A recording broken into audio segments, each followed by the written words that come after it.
Smite is a very complicated game.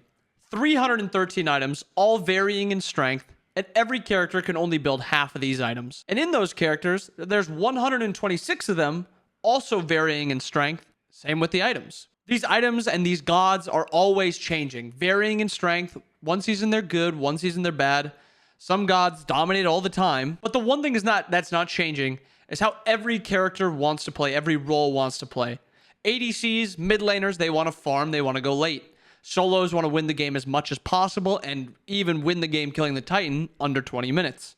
Jungles want to ruin the enemy's game as much as possible. The mid laner, the ADC, the solo, the support, anyone's lane that he can ruin, he wants to ruin it. But what's the support's job? Obviously, it's to support the team, but how exactly? I'm going to give you 4 points in the game and what your job is at every point to help your team and help support them to get them to a point to win these games. Supports are the one role in Smite that don't do enough damage to actually carry the game themselves. They have to put their team into a position to win. Even if solo's damage falls off, pre-20 minutes, pre-level 20, their damage is very effective. They can essentially 2v3, 2v4 if the enemy solo is not also there or they have a big enough lead. The first point I want to focus on is loading into the game, because this is a very, very simple thing that people forget. The first test you have as soon as you load into the game is knowing your build and the relics and how you want to start. Starting with the build. How are you going to be building? Do you need auras this game? Which you probably do in season 10.3, whatever patch this is, because auras are broken. Are you building the auras? What auras are you building? When are you building them? Are you going thieves or are you going cloak? Mostly that's the two starting items you want a lot of the times. Can you get stacks on your cloak or can you not get stacks and you have to go for the thieves? What relic do you need? Horrific's very strong. Do they have something like Hebo where the horrific isn't as good? So maybe you have to opt for something else as a relic early game. And lastly for this part is, what is your start going to be? Are you going to be able to 3-camp with your ADC? Are you playing with a Cern, an Ishtar, an Olarun, where you guys are just one-shot all the camps? Are you playing with a Rama or an Onher where your clear is not very good? Are you playing Sobek? Because if you're playing Sobek, it really doesn't matter who you're teaming with in your 2v2. You're not going to be clearing very well. That is the first test. It's the simplest. It's the easiest.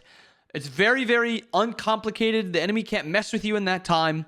That is your first test. The first actual portion of the game is the early game. And it basically just comes down to out-farming the enemy, 2v2/3v3 if you want to include the junglers, and winning the War of Attrition. Now, what is War of Attrition? War of Attrition is just winning a bunch of little small battles to just give yourself a better chance of winning the war. The early game in Smite is not something that matters to the point of if you lose it, you lose the game. But if you win the early game, it gives you a much better chance of winning the late game. So now how can you win the War of Attrition? What are different ways that you can do it? The obvious one is killing the enemy. In your 2v2 or with a gank, killing the enemy is going to be giving you an advantage in gold and in XP, and it's going to give you a better chance to win come late game because you're going to have a slight XP or gold lead. Another way to win is by farming, getting your purple camps, getting the shield camps, getting the back camps, invading the enemy's purple camps, stopping the enemy from being able to farm their own waves, or making the enemy back and then pushing the wave under tower so they cannot farm that wave. Those are multiple different ways to win to give yourself an advantage. Now, how can you get to a point to actually be able to win these? Being able to invade purples, just defend shield camps, go for shield camps, invade back camps, or even green buffs like some supports like to do. There are 3 resources early that your god has to pay attention to. Gold/items, mana, and health. A lot of people are going a lot of health pots. So right now, a surefire way to win is just out trading, just making them burn their health pots and having more health than the enemy. Another way is items and relics and gold. If you just have more gold, more items into your builds, or extra relic, like they lost their beads and you have beads, that is another way to win it. But one that's a little underappreciated is the mana. Abilities are a lot of damage in the early game, or a lot of safety in the early game. If you have mana and the enemy doesn't have mana, you have a free way to roll onto the enemy, or jump on the enemy, or dash onto the enemy, and they don't have that same amount of mana to dash away. That is something you can do for that. And as a support, you're just trying to get your ADC into a spot where you're winning that War of Attrition. You're getting more resources, more gold, more items, pulling relics, stuff like that. And you can do it in multiple different ways where you can strip the enemy's purple camps, the purple smalls. So say your ADC is not too weak or not too strong, but the enemy's 2v2 is still pretty weak. You're allowed to go into the enemy jungle, just do the enemy purple smalls and then dip out. Because that's farm that you are stripping from them and you're also putting onto yourself while your ADC is hitting that solo wave or soloing that own wave to himself. That is something that you can do. Now that is the early game. That is the somewhat easy part of the game. Now, the hardest part of the game for I think a lot of people is the mid game. Before your 5v5 grouping, before you're going for the objectives, before you're going to Phoenixes, towers, stuff like that. The mid game is where I think a lot of supports struggle and they don't really know what to do. What I like to tell supports is if you are on the enemy team, where would you least want to fight the enemy? Let's take a look at the best team in the league right now, the Oni Warriors. Jake and Netroid playing Rama, Afro, Ronnie, and Zatman playing Cernanos and Kepri. Where is Jake going to want to be in this 2v2? Well, as an Aphrodite, you have one of the strongest, if not the strongest 2v2 in the game for a support. You never run out of mana. You never run out of health. If you get ganked or if you get gone on, you have an ultimate to give your teammates CC immunity and damage immunity, and they can still trade back during that time. So what does Jake opt to do? He opts to go to this 2v2. He goes into lane. He's trying to fight in this 2v2.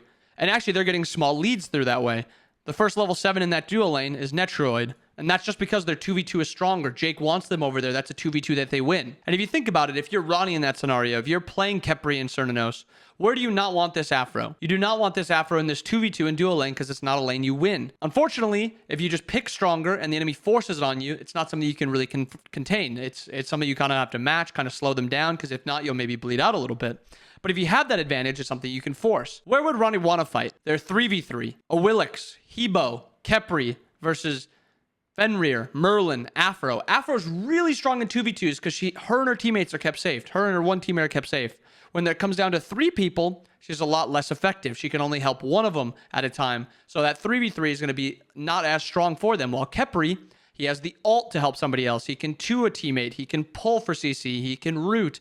A bunch of different things he can do, and he can also just be a big tanky presence. So you want to try to play where you win these fights. In the jungle is where the Levi's win the fights. In the 3v3 is where the Levi's win the fights, and that's where they want to kind of be. The entire point of the mid game is just to keep on winning that war of attrition. Keep on getting more XP, more gold. The war of attrition changes a little bit at this point where mana and health don't really win you a ton of stuff. It basically just allows you to go to an objective, a gold fury, a pyromancer. If you think about it, mid game is all about getting team gold.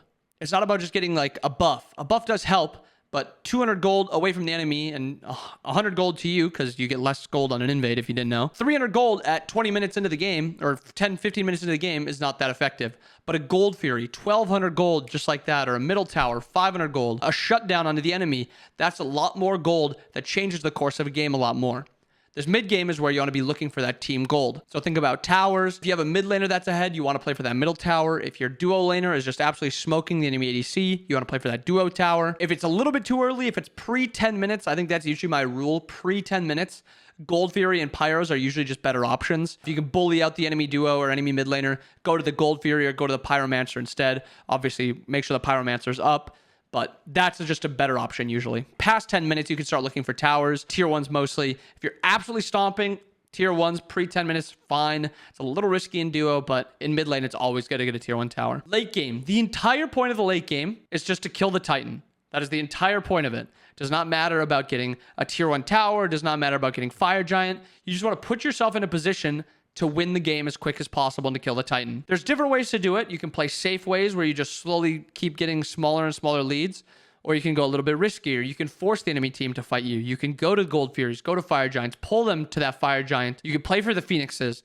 If you're stomping these games, the difference between Fire and the left side Phoenix or a duo side Phoenix, it's huge. Breaking the base is the hardest thing in Smite currently. FG is not that effective. EFG, very effective, but FG is not that effective. If you can get Phoenixes, it's way, way, way more useful. So prioritize those Phoenixes. It is still very hard to get Phoenixes unless you have FG or you have EFG. But if you're winning and you just get a wipe and the middle Phoenix is open or the left Phoenix is open and you have a way to get there and you have a wave, go for that Phoenix. Breaking the base is very, very hard, and that's another way to get you that Titan. Getting Fire Giant does not break the base and does not get you closer to the Titan. The Phoenixes and the towers do. So that is just a little how to win games and support, what the phases of the games and what you need to be doing in those times. If you guys have any questions, drop them in the comments below. I hope you guys enjoyed the video. Hope you guys have a wonderful rest of your day. See you guys again next time. Peace.